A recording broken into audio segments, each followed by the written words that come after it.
it occurs to me that these distinctions are important. Incubators are usually long-term in nature. They're usually shared services. They're a model that's somewhat fallen out of favor because the length of time means that companies that aren't on a positive trajectory moving forward are generally hanging around for a long time. So the question is, do you graduate them? And a lot of incubators that are doing that kind of work and learning how to do graduation are successful. Accelerators are usually added value programs that are usually short-term in basis. They're cohort-driven, meaning you have multiple cohorts. Usually focus them on a certain market or a market that matches the mentor's competencies. And they typically result in very important intervention. So think about bathing a company in services.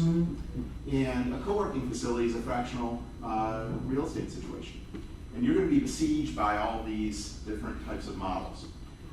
What we've tried to do here in Chapel Hill is innovate on co-working and acceleration by combining the assets of a great university with the assets of a great local government. And frankly, a great community by taking advantage of those resources really strategically. So I wanted just to step back for a moment. You've heard about all these hot spots. I'm going to call out the mayor of Boulder. Where's the mayor of Boulder? Where are you? I want to give you a big hug. I'm actually working with you guys now through the Blackstone Entrepreneurs Network, so very hot place. Places like Austin or Portland or Kansas City or Omaha or Salt Lake City or Vegas. These are places that we're starting to understand. They're getting to the cool factor, as the mayor was just mentioning, in a big, big way, and they're on the move. And then the big brothers, Seattle, New York, Chicago, all on the move in an important way in entrepreneurship. What are they doing? They're curating a community. They're curating a culture. They're curating a movement. And these are things that you can't build around real estate. These are things that have to have heart.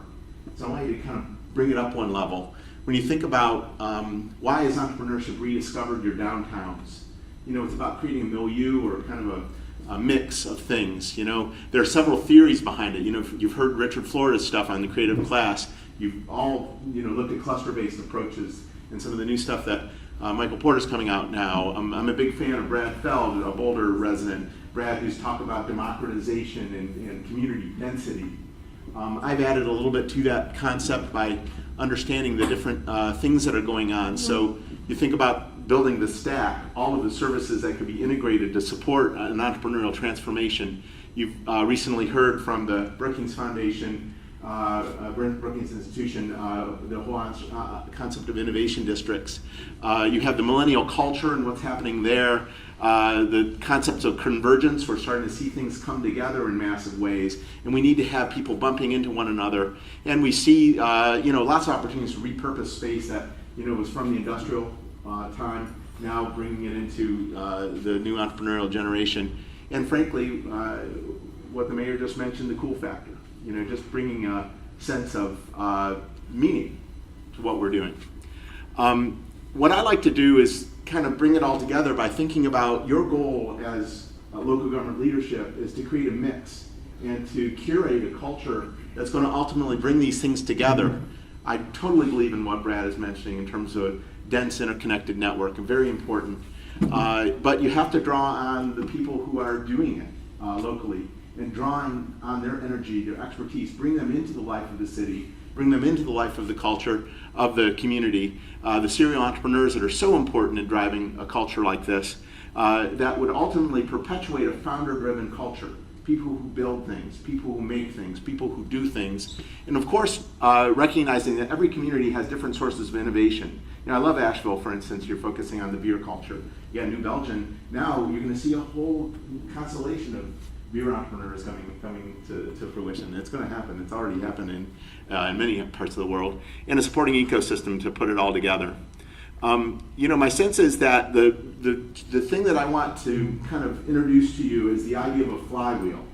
Could you create a community that creates a flywheel of entrepreneurs? And let me explain this. I'm working a little bit with Brad Feld on this idea. It's not just a dense network, it's a quality network. So, it's interesting, when you look at some of the work that's being done now, there's a clear distinction between people who are entrepreneurs and people who are investors. You know these people. These are the people working with you hand to hand. Can you make a clear distinction between an entrepreneur and an investor? Typically, they're the same. People who are doing things are usually investing in things. So I like to flatten that idea. concept I call deal makers, people with broker resources who shape networks and syndicate interconnect. These are the people, this is the middleware of your community. These are the individuals who are going to help you drive that flywheel. And frankly, the concept of the deal maker at that center actually activates the rest of the network. And that's what we're doing in an experiment here in Research Triangle Park called the Blackstone Entrepreneurs Network. We built this kind of milieu in order to open up the network. Now we're going into Colorado and assisting Colorado to help build that network. This is the network. It's hard to read, but you see all those dots? All those represent entrepreneurs in Research Triangle Park. The colors represent the industries they represent. Red is bio, blue is IT, green is industrials. We have energy and telecom represented there. And frankly, that network is connected to one another, but you see how some of the dots are bigger? Those are the people who are serial entrepreneurs. They usually have 2 or 3 or 4 equity positions in an entrepreneurial firm. Now, when I just screen that big network to the deal makers, these are the individuals who motivate that network. These are all the individuals with 3 or more equity positions in private companies. And you notice how messy that map is. We always talk about life sciences cluster, life sciences sector versus IT. They all interconnect with one another. And frankly, all the serial entrepreneurs know one another. Now the question is, how do you bring those people systematically into the life of your work and building a great city? We can geolocate them as well. That's the Dealmaker network in this region. And we can identify where they are. By the way, this big cluster to the bottom part, that's Research Triangle Park, and over here is Raleigh. But the incredible depth of technology capabilities here in the Chapel Hill region that really we're looking to develop with our stack. The notion is, can you build an entrepreneurial flywheel of not only supporting new founders, but the people who capitalize businesses and support high growth. So people that are likely CEOs, the people who are part of growth enterprises that are so critical, these are the companies that you're calling on every day in your economic development strategies. But frankly, it's a perpetuating wheel, because the more you support the founders, the more you support how they combine capitalization, the more you're going to be growing more companies. And guess what? You're building them indigenously. You're building them from the bottom up. You're building them in your community. And you're creating a flywheel that's going to support your economy moving forward. So that flywheel is really critical. We've had a number of serial entrepreneurs that have really put Chapel Hill on the map from a business standpoint. These are individuals. In fact, the proprietor of this location, you've noticed Jim here, Jim Kitchen, you met earlier, Scott Maitland here. And they've brought together and are being engaged in building an entrepreneurial culture of the new set of entrepreneurs that are coming forward. These are the people that are now driving change. And frankly, I want to connect the people who've done it and the people that are coming up. So it's not just a question of the millennials. It's about connecting your whole community in a meaningful way. So I'm just going to just recap, and we'll go back to this in the panel. What you need is a committed, founder-led culture. You need engaged serial entrepreneurs that are willing to give back and give back to your community.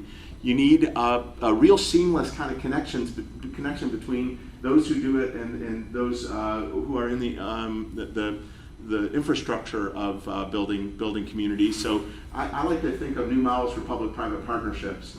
You want to engage the private people in a way that can be supportive and actually support that activity in bringing together, creating places where people can actually do deals and build capacity.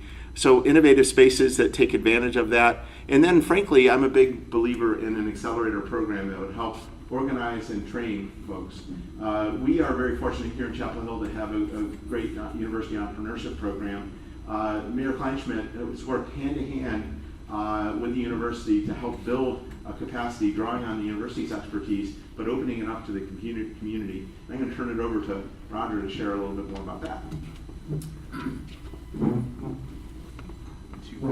Yeah, thank you. So what do I do with my notes? So I guess this is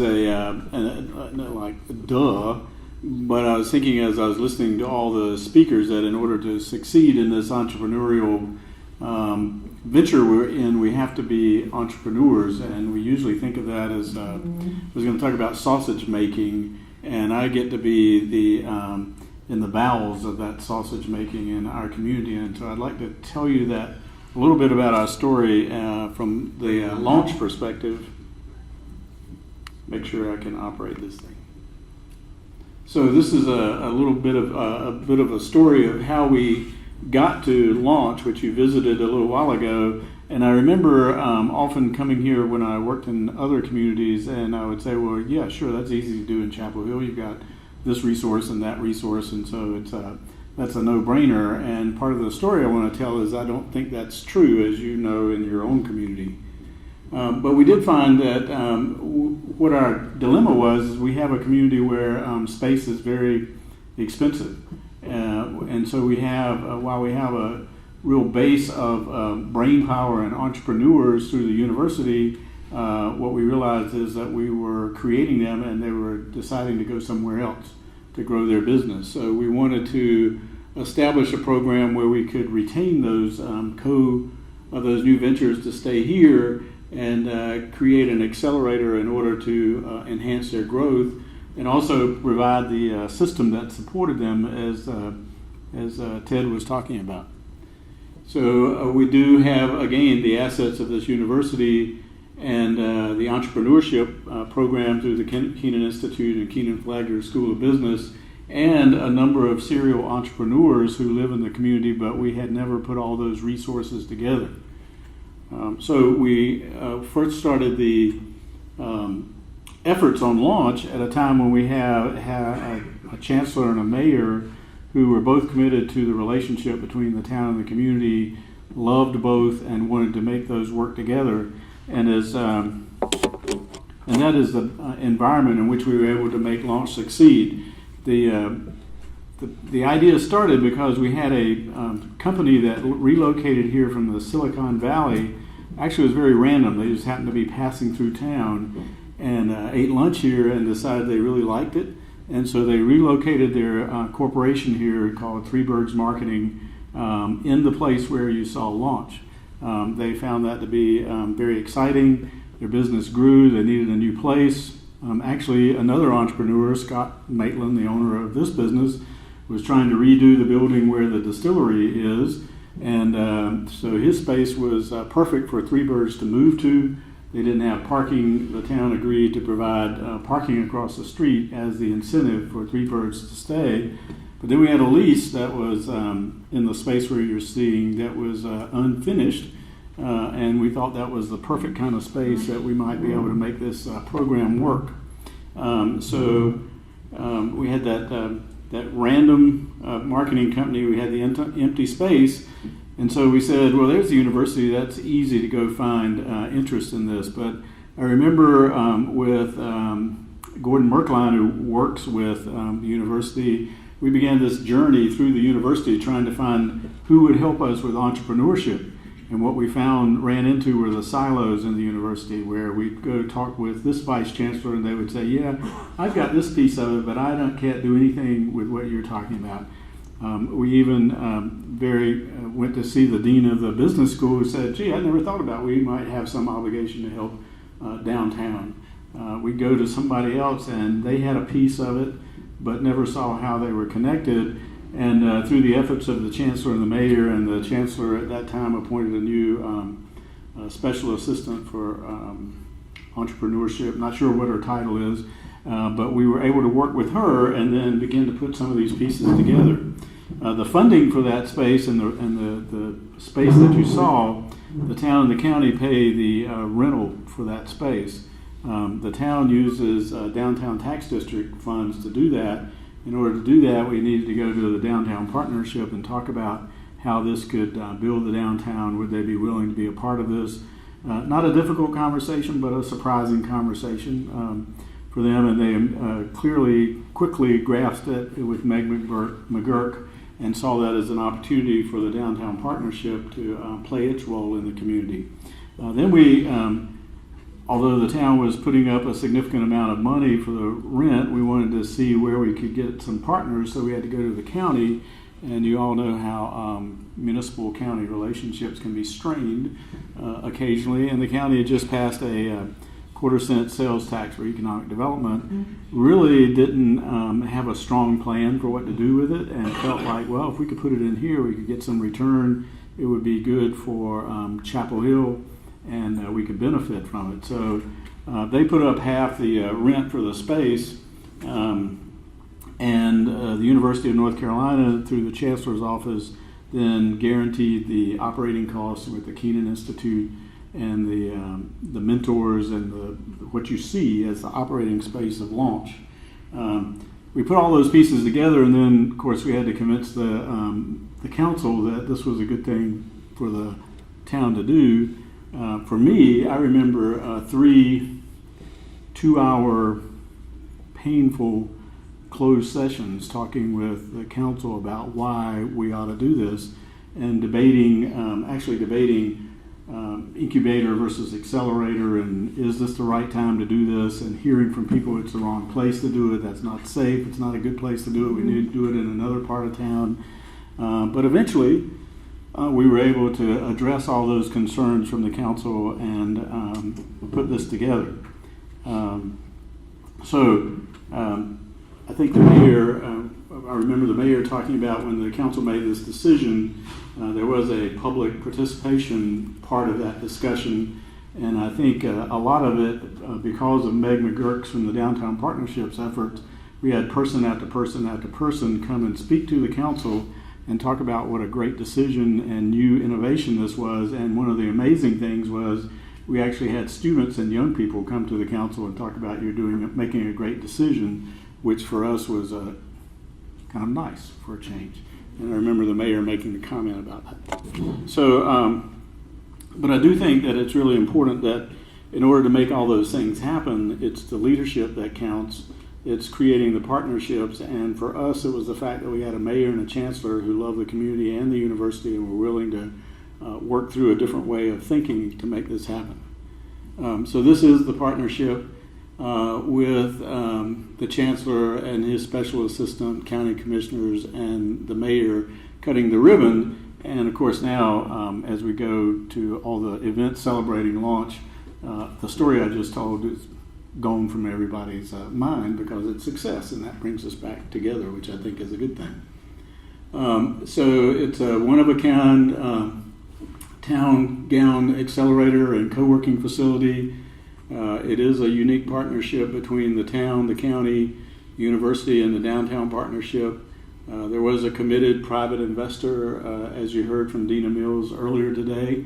And I think also, as she mentioned, a furniture company that actually went to a provider, went to its suppliers and got the furniture for a launch.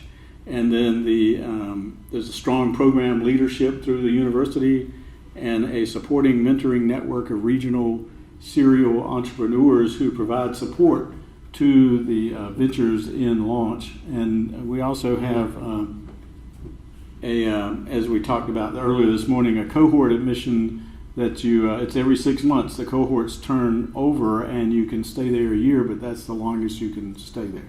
So the effort is to get people out, and our goal is to get them out and into our space in Chapel Hill. There are a mix of entrepreneurs in there, not only UNC students, but entrepreneurs in the community who have been able to grow their business within launch, not as a student, but as one of us regular folks who lives there. And we do have core entrepreneurs in residence, as you met Jim Kitchen and others who provide that resource to the venture agents within launch, and the resource partner network of accountants and lawyers and all those things a young business person needs to make their business work. So hopefully, along with the training and the guru sessions that provide what people need in order to learn how to make their business work. So we are hopefully now beginning to create a sense that we are a startup community from launch. We have launch. We have Three Birds Marketing, which is succeeding even more in its new location. We have 1789. We're currently all working together to continue to find space where we can grow those ventures. We believe we're now competing and retaining the talent that was leaving us. And it's hopefully new ventures will grow out of that and created an even larger network of social and serial entrepreneurs, and creating that flywheel that Ted talked about of energy and momentum that will take us even further. So I was just going to conclude real quick. So you all saw 1789. It was fascinating to see the leadership. Actually, the flywheel generates this kind of outcome. Jim Kitchen, a serial entrepreneur, opens up this space. Now the university is running the space. It's a messy space. It's a place where people are hacking. If I call this anything, we just said co-working, accelerator, incubator. This is a new hacking space. I call it a hackery. And we'll see it's already making huge contributions to the ecosystem.